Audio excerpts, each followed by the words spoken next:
This series is not about teaching you how to hack. It's about understanding how hacking actually works. Not the movie version, not the tutorial version, but the real version.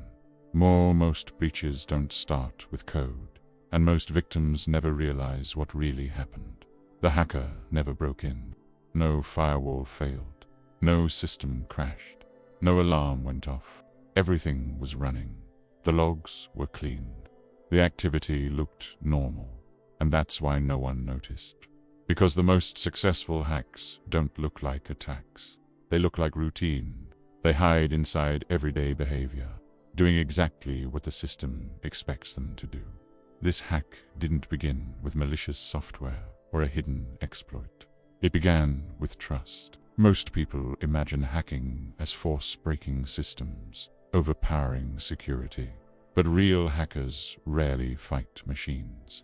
They study systems the way insiders do, quietly, patiently. They observe how work actually gets done, not how it's documented. Who approves what? Who feels pressure? Who doesn't want to slow things down? Early hackers learned something important very quickly. Technology doesn't fail first. People do. Systems only reflect the decisions and assumptions of the people who built them. Every organization runs on assumptions. If someone sounds confident, they must belong. If a request looks internal, it must be safe. If something is urgent, it shouldn't be questioned. Hackers don't challenge these assumptions. They step inside them. They don't need to be aggressive. They need to be believable.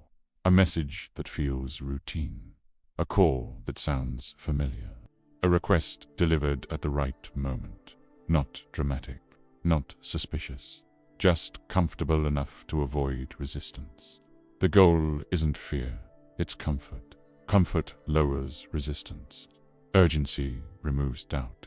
And once doubt disappears, access appears. The door opens quietly. No rules are technically broken. No alerts are triggered. The system sees a valid login, approved access, normal behavior. From the system's point of view, nothing is wrong. That's why these intrusions last so long. Access doesn't spread explosively. It spreads logically. One permission leads to another. One small success builds confidence. Time becomes an advantage. The hacker learns the system the same way an employee would. What matters, what's ignored, what no one ever checks. At this point, the idea of an outsider stops making sense. When something finally goes wrong, the response is always the same. Teams search for malware. They scan for exploits. They look for broken code. And often they find nothing because the system did exactly what it was designed to do. It trusted the user. This series is about understanding that mistake where it came from and why it still exists. Because this mindset didn't start with computers or even with the internet. In part 2, we go back to where it really began, before passwords, before keyboards, when hackers didn't use code at all.